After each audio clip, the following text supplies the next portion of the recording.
제가 어릴 때 시골에서 아주 이렇게 마을에서 좀 떨어져 있는 집들이 별로 없는 곳에 우리 집만 한 채 있는 집에 살았습니다. 근데 그 집에는 그 마당 이 건너편 구석에 우물이 있었습니다. 그 우물은 뜨레박을 넣어가지고 이렇게 퍼올리는 것이었는데 우리 어머니가 이 부엌에서 우물까지 이 물이 이제 늘 공급해서 사용해야 되는데 그때 크지 않는 단지 하나, 제가 이 안으면 이렇게 안아지는 것보다 조금 큰 단지였는 거로 기억나는데 그 단지를 부엌 이런 부뚜막이라고 하는데 그 위에다가 단지를 하나 두고 그곳에 이제 물통을 갖고 물을 떠와가지고 부어야 됩니다. 우리 어머니가 간혹 저보고 물을 좀 떠와서 이렇게 채워라 이렇게 하셨고, 제가 이 물을 채우면서 좀 짜증스러운 적도 많이 있었습니다. 그 물을 갖고 어머니는 밥을 이렇게 짓기도 하고 이 설거지도 하시고 그랬습니다. 그런데 이 우물에서 부엌에 있는 물 단지까지, 이 물통이죠까지 물을 옮겨오는 물동이가 꼭 필요했습니다. 그래서 물동이에 물을 담아가지고 들고 올 때 많이 이렇게 흔들리면서 옷도 버리고 뭐 이렇게 했는데, 오늘날 우리 가정들에게는 물동이가 거의 필요 없습니다. 왜 그렇습니까? 여러분, 싱크대에 수도 꼭지가 집집마다 다 이 거실까지 다 들어와 있잖아요. 그래 손만 딱 돌리면 물이 쏟아져 내리잖아요. 굳이 이 물을 모아두는 곳도 필요 없고 우물에까지 가서 물을 길러올 그런 번거로움과 수고가 필요 없는 것이지요. 여러분의 인생에 이런 물이 언제든지 필요할 적에 쓸 수 있는 그러한 물 공급이 가능한 현대적 시설과 같은 것이 영적으로 갈급해서 물동이를 들고 여기저기 쫓아다니면서 건강의 물동이, 또 물질 이 해결되지 않기 때문에 여기저기 이 채워서 내가 갖고 와서 쓸 수밖에 없는 그런 경제적 어려움의 물동이, 또 관계 사람들과의 직장, 이런 물동이들을 오늘 이 말씀 속에 새롭게 하는 우리 안에 샘을 가짐으로 인하여 이제 물동이를 버리게 되어지는 그 큰 은혜가 있기를 소원하면서 이 본문의 말씀을 같이 나누고자 합니다. 1859년에 찰스 다윈이라고 하는 이 분이 책을 한 권 썼습니다. 그 책 제목이 바로 종의 기원이지요. 이 종의 기원은 나와가지고 이 세상에 소개되어지면서 아주 베스트셀러가 됐습니다. 이제 157년째가 됩니다. 이 종의 기원이라는 책이 나온 지가. 그런데 이 157년 정도 된 오늘날 현대 교육의 모든 기본과 기초는 바로 이 진화론이라고 하는 찰스 다윈이 쓴 종의 기원에 의해 가지고 교육되어지고 있어요. 어떻게 이 진화론이 이렇게 모든 교육의 중심에 지금 세워져 있느냐 하면 간단합니다. 과학이라 여기기 때문에 그렇습니다. 현대 교육은 비과학적인 것은 거부하고 과학적인 것을 신봉하는 그런 시대입니다. 사실 이 진화론은 전혀 과학적이지 않습니다. 진화론 자체가 론이 아니에요. 하나의 설이에요, 설. 이러이러할 것이다 라고 하는 가정을 설정해가지고, 그건 설이지요. 설정을 했으니까 가정된 것을 가지고 그것이 마치 인류의 역사이고 인간의 본질인 것 같이 이렇게 포장을 했는데 이것이 모든 과학자들에게나 사람들에게 먹혀지게 되었다. 어떤 일이 있었기에 이런 일이 일어났습니까? 그건 미혹입니다. 미혹. 이 진화론 속에는 사탄이 인간들을 삭설이 해버리는, 인간들을 완전히 망하게 만드는 이런 전략이 들어가 있었는데, 사단이 최대 승리의 그 어떤 결정적 그런 역사를 일으키는 사탄의 승리처가 어디냐 하면 바로 진화론입니다. 이러이러할 것이다 라고 하는 가설을 그 자체를 인간들은 이러이러하다라고 하는 과학적 증명이 되지 않음에도 불구하고 과학 시간에 이런 진화론이 가르쳐지고, 그랬기 때문에 미국이 무너지고 유럽이 무너지고 또 모든 이 현대의 국가들이 다 무너진 거예요. 진화론의 핵심이 뭡니까? 몸에 불편한 것은 도태하고 필요한 것은 자꾸 발전되어 가지고 사용되어진다라고 하는 것입니다. 그러면서 옛날의 인간들도 짐승같이 이렇게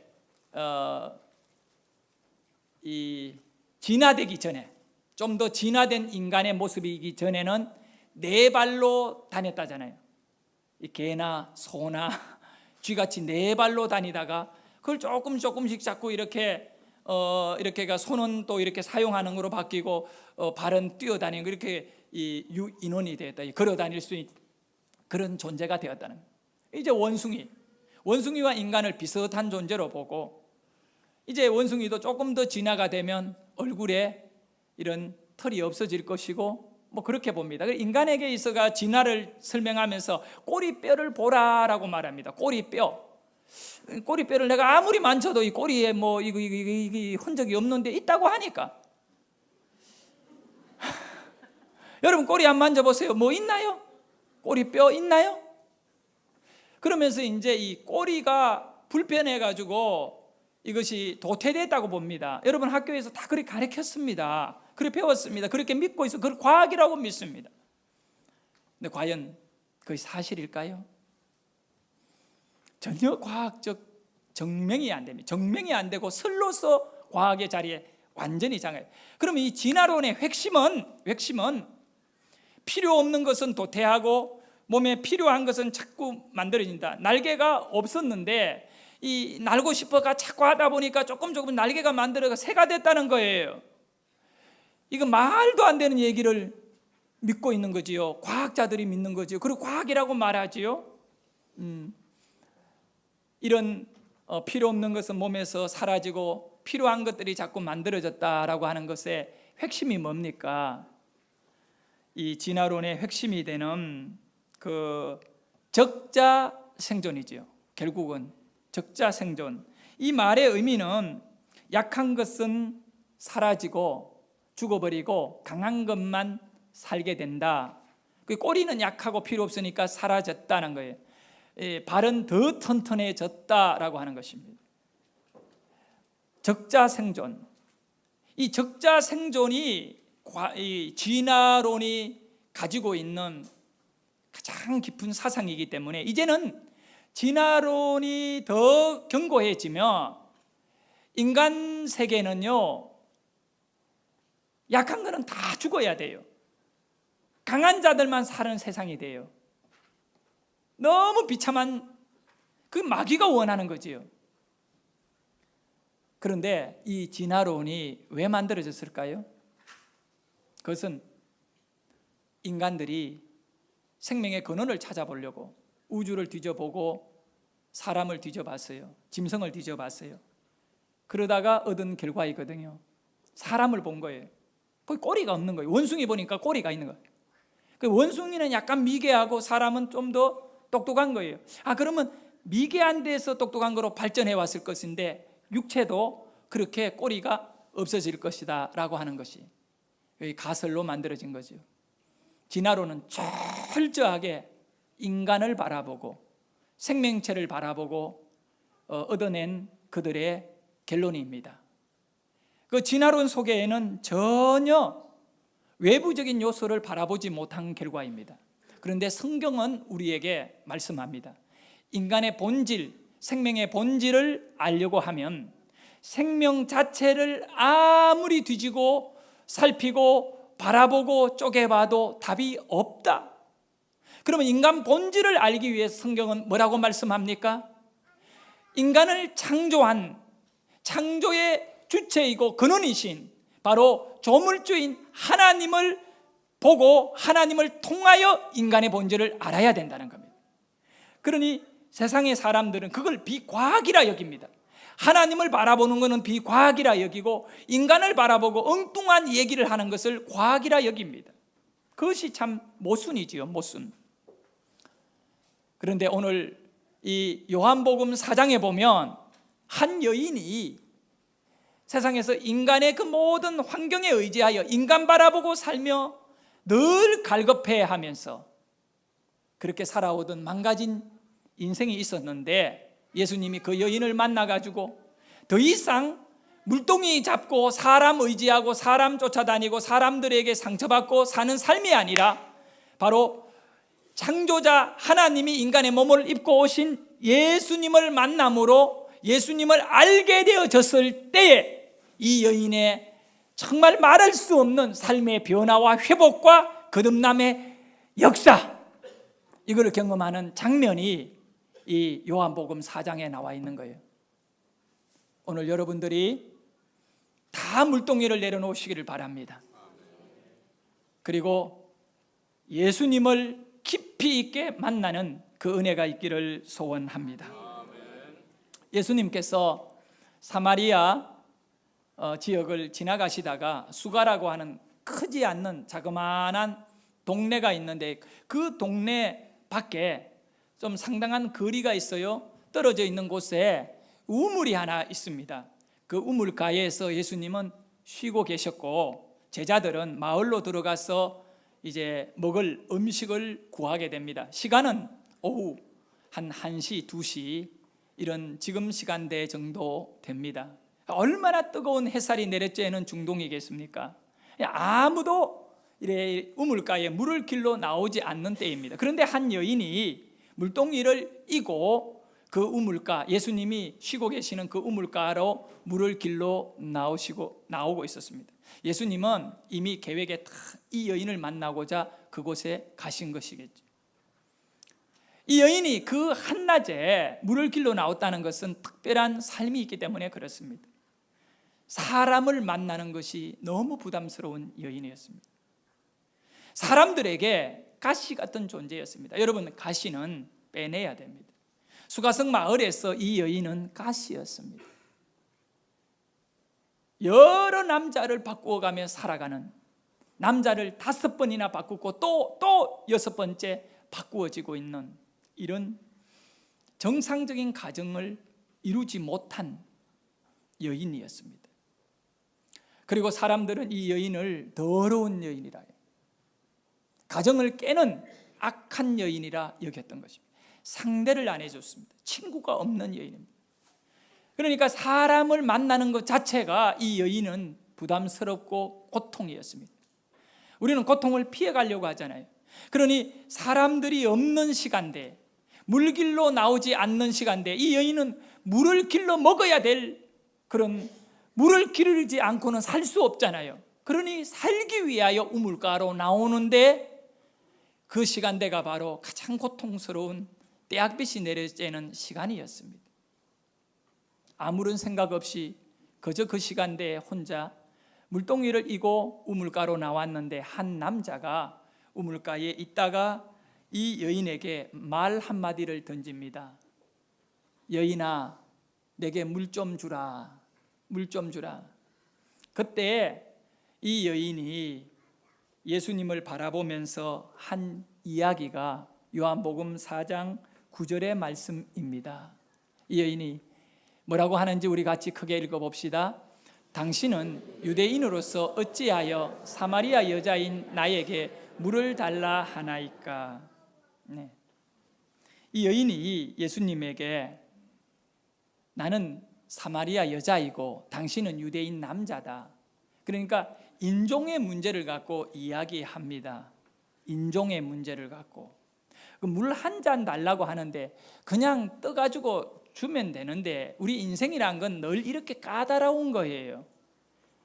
당신은 사마리아 남자가 돼서 어떻게 유대인 남자로서 사마리아 여자에게 물을 달라네. 여자냐 남자냐 성별을 갖고 따집니다. 이게 세상 사람들의 살아가는 모습입니다.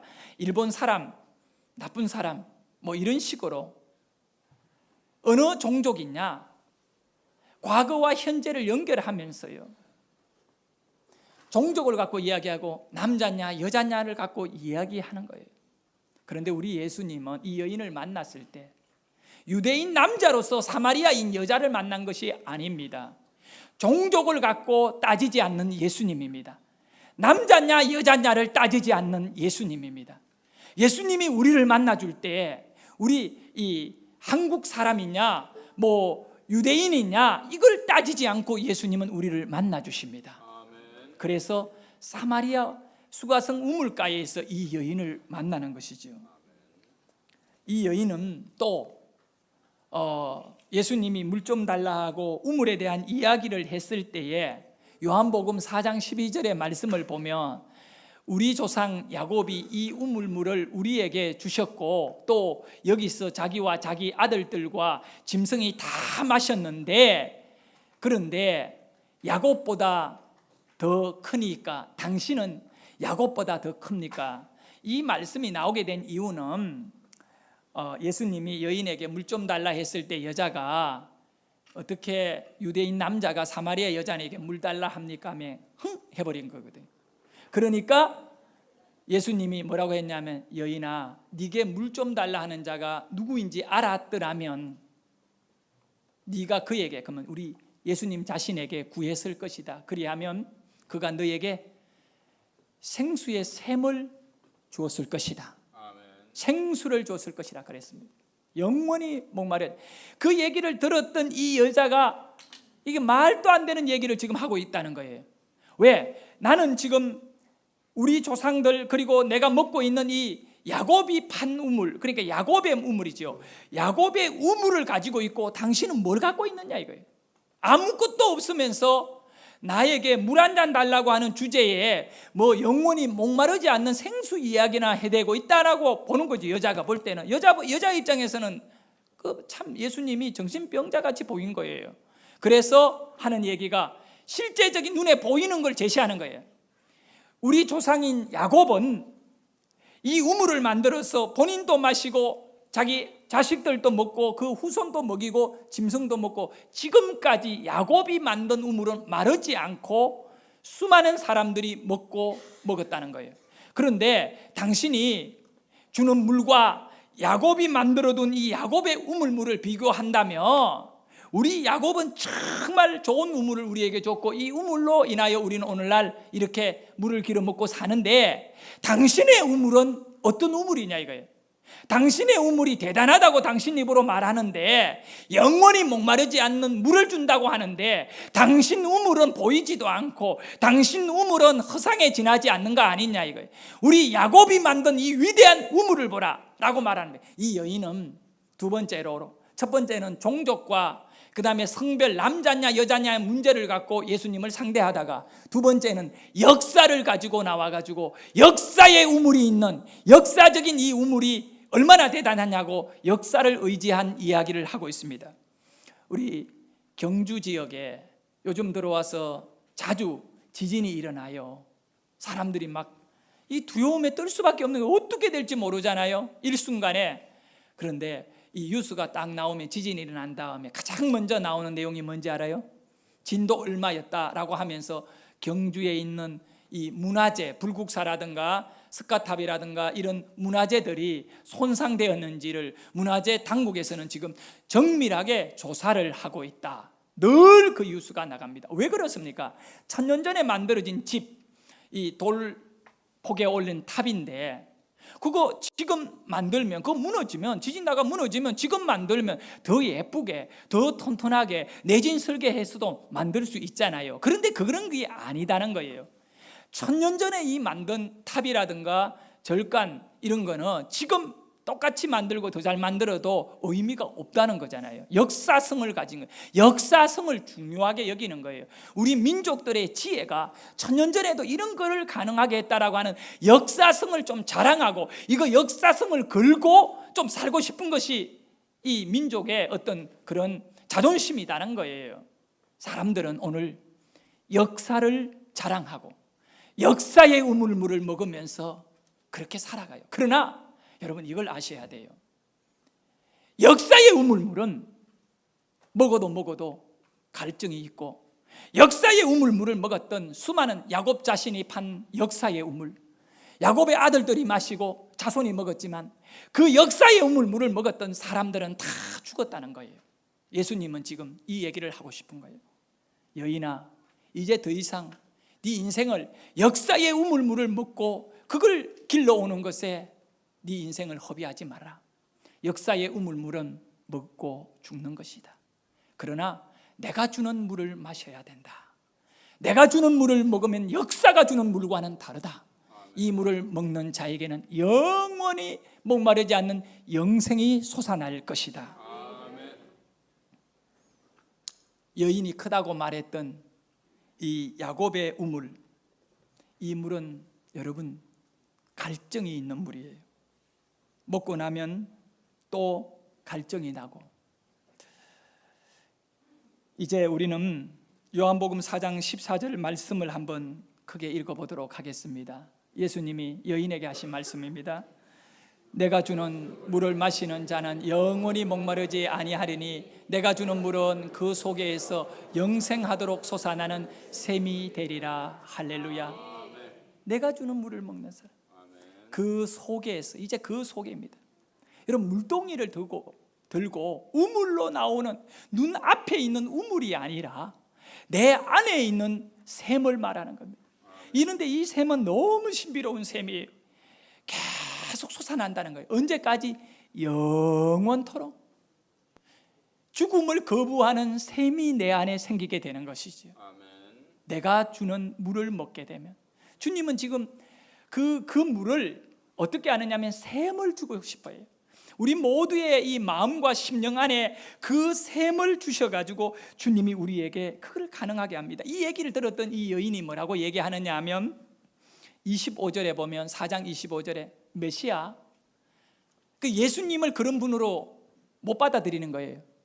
그리고는 하는 얘기가 메시아 곧 그리스도로 하는 이가 오실 줄을 내가 아노니 그가 오시면 그가 오셔야 된다. 메시아가 오셔야 되는데 그가 오시면 우리에게 모든 것을 알려준다는 것은 곧 그가 오시면 우리의 인생의 문제 다 해결되는 영원한 생수를 주신다는 것은 알고는 있는데 라고 말하는 겁니다. 그가 와야지. 당신이 와가지고 우물가에 앉아가 내한테 물 좀 달라고 하는 당신은 해결 못한다는 거예요. 그때 우리 예수님이 뭐라고 말씀하셨느냐 하면 26절에 이 여인의 그가 와야 된다 할 때 그를 기다리고 있는 이 여인에게 예수께서 이르시되 네가 말하는 내가 그라. 아멘. 할렐루야. 아멘. 내가 그라.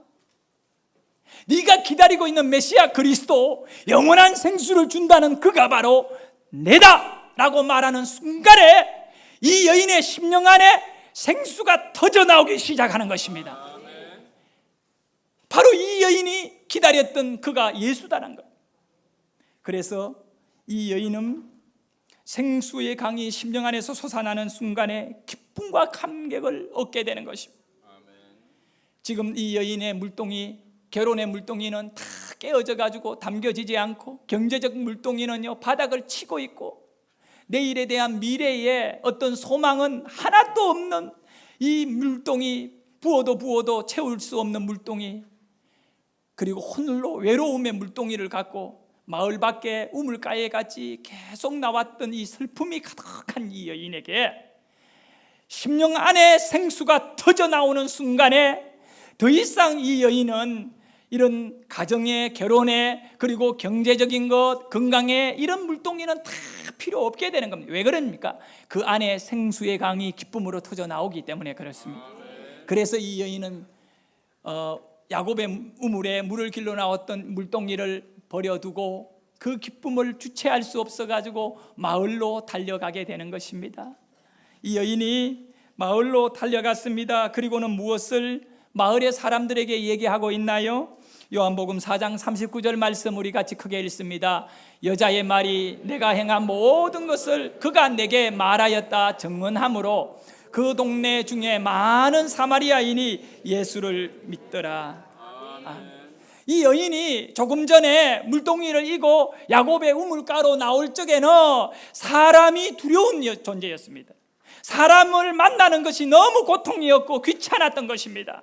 사람 앞에 서는 것 자체가 이 여인에게는 큰 인생의 부담이었고 또 어려운 것이었는데, 이제 스스로 대낮에 사람들이 이제 잠을 자고 있는 고요한 시간, 밤이 아니었지만 한낮에 낮잠을 즐기고 있는, 자는 사람 깨워봐요. 얼마나 짜증나요. 그런 시간임에도 불구하고 이 여인의 심령 안에, 마음 안에 생수의 샘이 터져 나오니까 못 견디, 이 기쁨을 어떻게 주체가 안 되니까 마을로 달려가는 거예요. 마을로 달려가서 사람들에게 소리를 지르면서 말합니다. 내가 행한 모든 것을 그가 내게 말하였다는 것입니다. 자기 인생을 훤히 내려다보고 계시는 분을 만났다는 것이지요. 그리고 그가 바로 메시아다는 거예요. 근데 이 사마리아에 있던 사람들이 예수를 뭐 하였다? 믿는지라. 이 여인으로 인하여, 여러분, 이 여인의 말은 권위가 없는 거예요. 이 여인은 남자나 이렇게 훌겨가지고 살아가던 여인이에요. 그런데 마을의 모든 사람들이 이 여인의 이야기를 듣고 예수를 믿었다는 거야. 예수를 믿었다는 거예요. 예수를 믿었. 여러분보다 훨씬 영적인 능력이 있는, 여러분 예수를 잘 믿고 여러분 착한 사람이고 인정받음에도 불구하고 어떤 그런 환경 속에 가족들이나 이웃들에게 이야기하면 니나 열심히 믿으라고 하는데, 모범이 아니었고 배척의 대상이요 가시 같은 이 여인이 마을 사람들에게 예수 믿자고 했을 때 마을 사람들이 다 나와가, 그 낮잠 자야 되는 시간에 귀찮다고 나중에 이러지 않고 다 깨어가지고 나와서 예수님께 우물가로 몰려 나와서 예수를 믿는 거예요. 믿는 거예요. 어찌 이런 일이 일어났을까요? 셈이 있었기 때문에 가는 거예요. 이 여자가 변화되니까, 이 여자의 말 한마디, 서툰 말이지만 이 말을 듣는 자들의 심령의 움직임이 오는 거예요. 변화가 일어나는 거죠. 왜 그러냐면 셈을 가진 자이거든. 우리는 셈은 없으면서 셈을 가진 척하면서 떠들어대니까 우리 안에 이 풍성한 기쁨이 진실되게 다른 사람에게 흘러 들어가지를 못하니까 네 말은 잘하는데 라고 하고 끝내는 거예요. 여러분, 이 여인의 인생을 통하여 우리는 이 여인보다 훨씬 좋은 삶을 지금 살고 있어요. 그렇게 배척당하지 않고 그렇게 사람들이 경멸하지 않잖아요. 이런 여인도 예수 만나고 생명의 샘을 가짐으로 인하여 다른 사람을 예수 생명으로 흘러내려 보내어 그를 살리기도 하는데, 여러분이 오늘 이 시간에 예수님을 만나게 되면 여러분 안에 이 예수의 생명의 샘이 터져 나오게 되면 여러분 가족과 여러분 이웃들과 여러분 주위 사람들이 얼마나 행복해지게. 이 여인이 지금 얼마나 행복합니까? 자, 이 여인이 은혜를 받은 이후에, 가슴 속에 생수가 터져 나온 이후에 가장 먼저 어디로 달려갔습니까? 어디로 갔지요? 마을로 갔죠. 그 마을이 어떤 곳입니까? 자기 인생에 가장 상처를 많이 받았던, 주었던 사람들이 있는 곳이잖아요. 자기를 경멸하고 짓밟았고 업신여기고 창렬하고 말하고 그 사람들을 향하여 달려가더라는 겁니다. 놀라워요, 여러분. 여러분이 은혜를 받게 되면 이런 놀라운 역사가 일어나는 거예요. 그리고 그 여인을 그렇게 모질게 핍박했고 또 인간 취급 아니하였던 그 사람들이 이 여인에게 변화되는 거예요. 이것이 바로 그리스도의 능력이고 생수의 강 심령에 있는 자들의 인생이 되는 것입니다. 여러분, 우리가 언제까지 물동이 들고 쫓아다니며 살 겁니까? 갈급한 마음을 갖고 돈 좀 더 벌으려고 돈에 물동이 들고 살 겁니까? 사람 눈치 보며 줄 서고 그렇게 살 겁니까?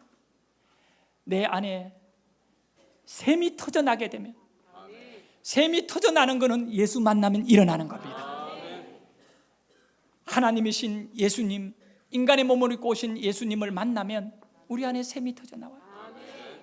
그러면 내가 그렇게 중요하게 여겼던 거 다 내려놓게 되는 거예요.